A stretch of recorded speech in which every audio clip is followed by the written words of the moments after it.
जिसको जितना बड़ा शहर मिलता है क्राइम वहाँ उतना ज़्यादा होते हैं, लेकिन चीज़ें छुपाई भी वहाँ सबसे ज़्यादा जाती है।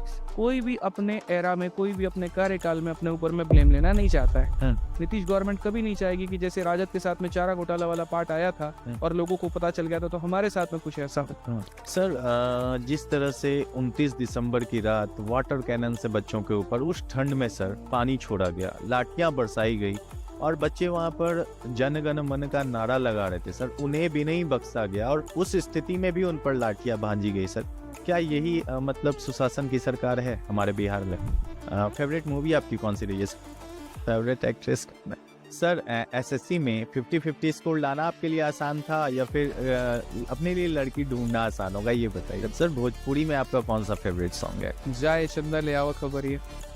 देखो भाई, तनी से एके गो बात कहम कि बिहार एक राज्य ऐसन बटे जहाँ पर हर 10 किलोमीटर पर भाषा, बोली, बात सब कुछ बदलेला, लेकिन लक्ष्य कबो ना बदलेला। लक्ष्य जौन बात होने के बटे की कामयाब बने के बा, माँ बाप के चेहरा पर खुशी लेके आओ बटे, समाज में अपन नाम स्थापित करे बटे।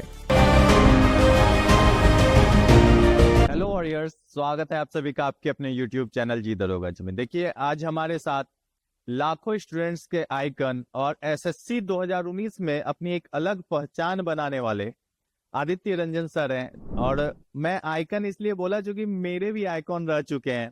तो सर आपका बहुत बहुत स्वागत है हमारे चैनल पर, और मुझे ये मौका देने के लिए सर बहुत बहुत धन्यवाद सर आपका। Bihar SSC 10+2 inter level exam, sir मैं बिहार की शिक्षा प्रणाली पे ही बात कर रहा हूँ और आपसे मैं जानना चाहता हूँ और उन बच्चों को भी ये हक है जानने का कि किस तरह की हमारी शिक्षा व्यवस्था है। बिहार एसएससी 10+2 एग्जाम का फॉर्म आता है सर सितंबर 2023 में।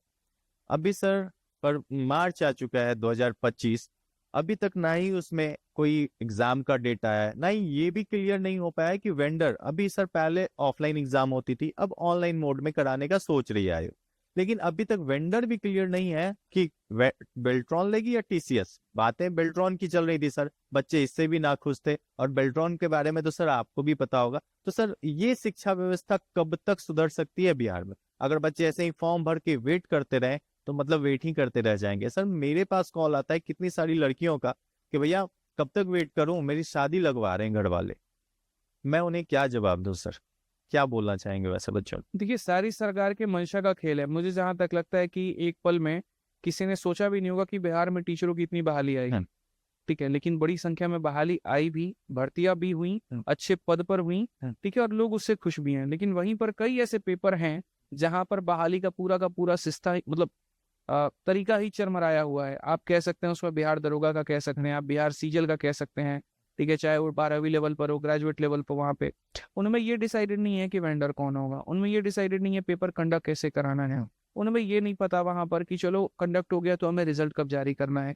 तो मुझे लगता है कि इनके जो कमीशंस के जो आयुक्त हैं वहां पर, उनके ऊपर में थोड़ी सख्ती रखनी चाहिए, डेडलाइन देना चाहिए सरकार को कि हाँ, अगर आप कोई भी भर्ती निकाल रहे हैं तो इतने समय के अंदर में उसका पेपर, उसका डॉक्यूमेंट वेरिफिकेशन और बाकी सारी प्रक्रिया खत्म हो रहा है, नहीं तो आप पे जुर्माना लगे, नहीं तो आपके ऊपर में कोर्ट केस होगा। फिर आप देखिए ना, चीजें कितनी बेहतर वे में होती हैं, ठीक है।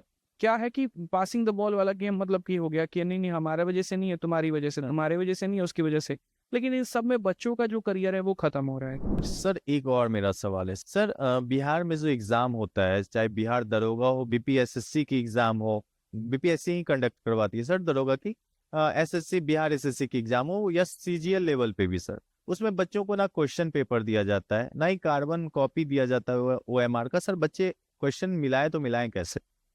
देखिए, सबसे पहला गलती तो इसमें यही है कि ये परीक्षा ऑफलाइन हो क्यों रही है। आज के समय जिस बिहार के पास में काफी सारे सेंटर्स हैं जहां पर टीसीएस जो है, जीडी का पेपर, एमटीएस हो गया, सीजीएल हो गया, रेलवे के एनटीपीसी के पेपर भी कंडक्ट करवा रही है, वहां पर अभी भी हमारी बिहार सरकार वही आउटडेटेड मॉडल पर चल रही है, ऑफलाइन वाला।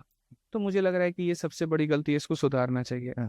दूसरी बात, इनको अगर टेंडर नहीं मिल रहा, बेल्ट्रॉन या कोई और टेंडर मिल रहा है, तो भाई क्यों मिल रहा है? रेलवे को कैसे मिल जा रहा है?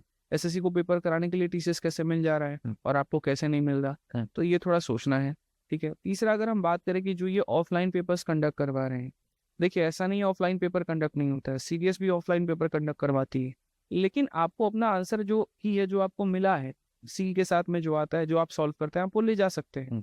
पता नहीं ये सबमिट क्यों करवा रहे हैं। ये तो गलती है ना, आपने एक बच्चे को वहां पर डार्क में रख दिया। अब या तो मैं ये मान लूं कि आपने करप्शन के लिए किया है, मतलब मैं एक स्टूडेंट हूँ, मैं पेपर देने गया वहां पर, मेरे पास में ना OMR का कोई पर कहीं कॉपी है, ना मेरे पास में मेरी अपनी आंसर की कोई कॉपी है, तो मेरे मन में तो यही रहेगा ना यार मैं क्वेश्चन ज्यादा करके आया था और जिस दिन फाइनल रिजल्ट आया मेरा सिलेक्शन नहीं हुआ। इसलिए तो कई बात ऐसे उठ जाती है कि यार मेरे 123 बन रहे थे, इसके 115 बन रहे थे, 115 का सिलेक्शन हो गया, 123 का नहीं हो पाया। तो इसमें तो कहीं ना कहीं बच्चों का सरकार से विश्वास ही उठेगा। और साथ में एक बहुत बड़ा ये लूपहोल है। लूपहोल कैसे, यहाँ पर करप्शन के सबसे ज्यादा चांसेस बन जाते हैं। अब इसी में क्या होता है, कई सारे बच्चों को फोन आना शुरू होता है, जी आपका आंसर कॉपी हमारे पास है, फलाना आपका 9 नंबर है, फलाना आपका ये है, इतने रुपए देंगे तो हम आपके इतने नंबर बढ़वा देंगे। अब बच्चे को तो ये पता ही है कि भाई मेरा जो नंबर है वो हमको नहीं पता कितना बन रहा था, क्या नहीं बन रहा था, अगले बंदे के पास में डेटा कैसे पहुंच गया तो एकदम सही बोल रहा है। तो वहां पर वो पैसे और करप्शन और बारी चीजें बढ़ने लगती है। दूसरा यहाँ पर इसमें ये भी तय नहीं है कि जो बच्चों के रिजल्ट आए हैं वो वाकई में जेन्युइन थे, वाकई में मेरिट के आधार पर बना था, या इसमें कुछ लोगों से पैसा लेकर के उनको एंट्री दे दिया गया था। तो ये मुझे लग रहा है कि करप्शन का पूरा जाल बनाने के लिए शायद ऐसा किया गया है, क्योंकि अगर सरकार निष्पक्ष है और वो बच्चों के बेनिफिट के लिए काम करना चाहती है तो सबसे बढ़िया निष्पक्ष तरीका है पेपर ऑनलाइन कराई जाए, रिजल्ट ऑनलाइन दिया जाए और सारी प्रक्रिया ऑनलाइन की जाए।